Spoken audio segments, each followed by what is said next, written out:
नमस्कार प्रिय विद्यार्थियों, आज हम स्नातक प्रथम वर्ष हिंदी साहित्य प्रश्न पत्र प्रथम मध्यकालीन कविता का पाठ के अंतर्गत तुलसीदास जी द्वारा रचित रामचरितमानस के अयोध्या कांड का रसास्वादन करेंगे। अयोध्या कांड में जब सुमंत श्री राम लक्ष्मण सीता को वन में भेजकर वापस लौटते हैं तो दशरथ से उनका जो संवाद होता है, वे दशरथ को जो समाचार देते हैं, उस प्रसंग का हम आज रसास्वादन कर रहे हैं। सुमंत दशरथ के पास पहुंचे, दशरथ को प्रणाम किया।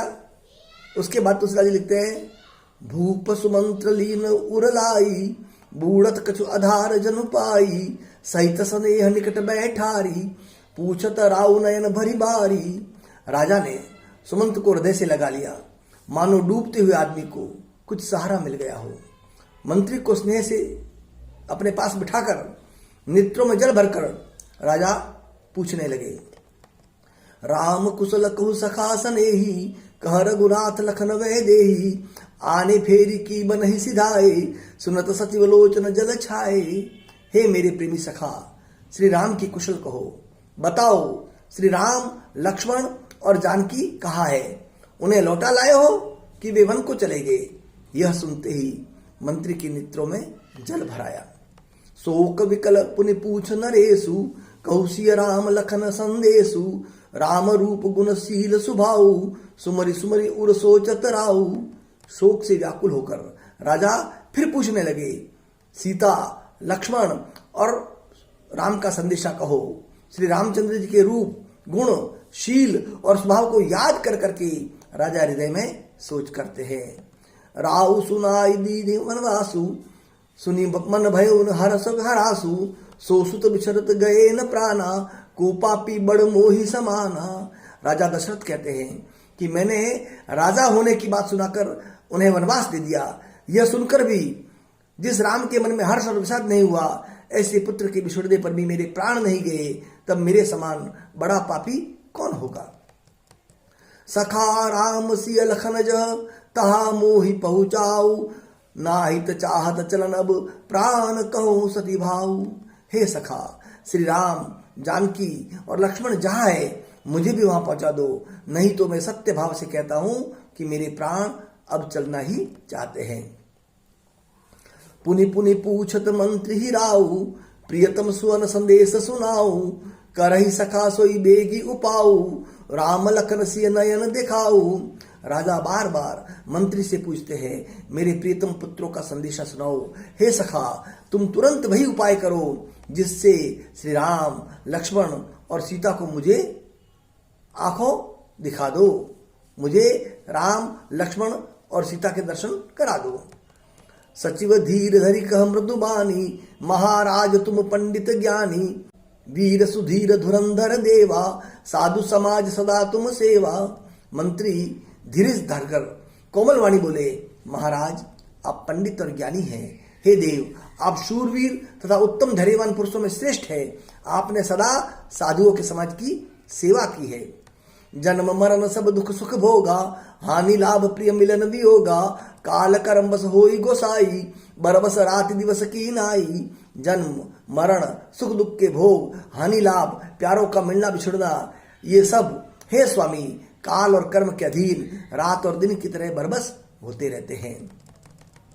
सुख हर से जड़ दुख बिलखाई, दो सम धीर धरे मन माही, धीरज धरो विवेक विचारी, छाड़िय सोच सकल हितकारी।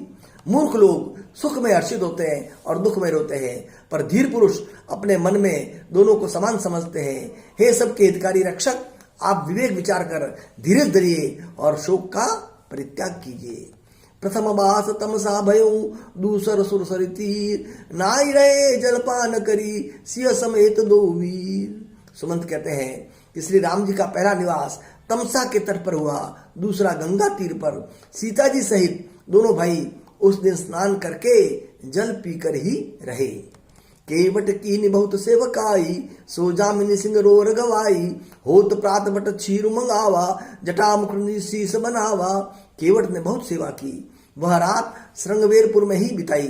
दूसरे दिन सवेरा होते ही बड़ का दूध मंगवाया और उससे श्री राम लक्ष्मण ने अपने अपने सिर पर जटाओं के मुकुट बनाए।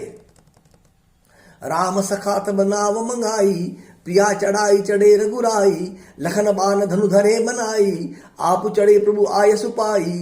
तब श्री रामचंद्र जी के सखा निषाद राज ने नाव मंगवाई। पहले प्रिया सीता जी को उस पर चढ़ाकर फिर श्री रघुनाथ जी चढ़े, फिर लक्ष्मण जी ने धनुष बाण सजा कर रखे और प्रभु श्री रामचंद्र जी की आज्ञा पाकर स्वयं चढ़े। विकल विलो की मोहि रघुवीरा, बोले मधुर वचन धरि धीरा, तात प्रणामो तात सन कहिए, बार बार पद पंकज गयो। सुमंत कहते हैं कि मुझे व्याकुल देखकर श्री रामचंद्र जी धीरे धरकर मधुर वचन बोले, हे तात, पिताजी से मेरा प्रणाम कहना और मेरी ओर से बार बार उनके चरण कमल पकड़ना। करमी पाए परि विनय बहोरी, तात करिय जन चिंता मोरी, बन मग मंगल कुशल हमारे, कृपा अनुग्रह पुण्य तुम्हारे। फिर पाव पकड़कर विनती करना कि हे पिताजी, आप मेरी चिंता न कीजिए, आपकी कृपा अनुग्रह और पुण्य से वन में और मार्ग में हमारा कुशल मंगल होगा।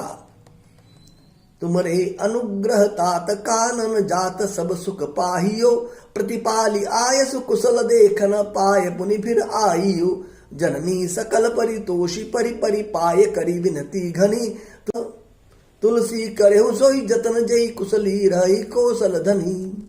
हे पिताजी, आपके अनुग्रह से मैं वन जाते हुए सब प्रकार का सुख पाऊंगा।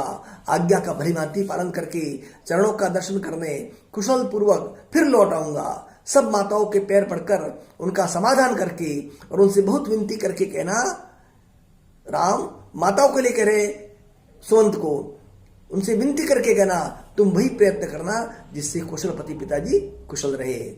गुरु सन कहब संदेशु, बार बार पद पदुम गही, करब सोई उपदेशु, जही न सोच मोहि अवधपति।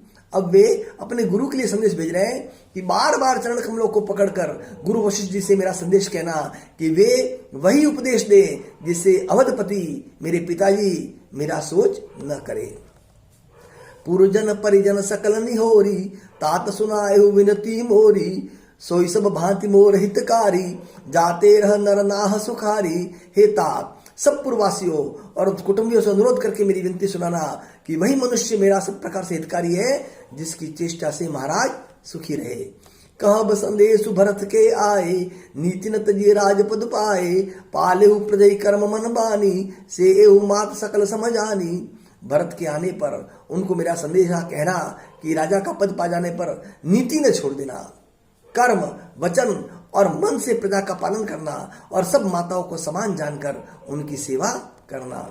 और निबाहे भायप भाई, करी पितु मात सुजन से बकाई, तात भांति तेहि राख बराऊ, सोच मोर जही करे न काऊ। और हे भाई, पिता माता और स्वजनों की सेवा करके भाईपन को अंत तक निभाना। हे तात, पिताजी को उसी प्रकार से रखना जिससे वे कभी किसी तरह भी मेरा सोच मेरी चिंता न करे।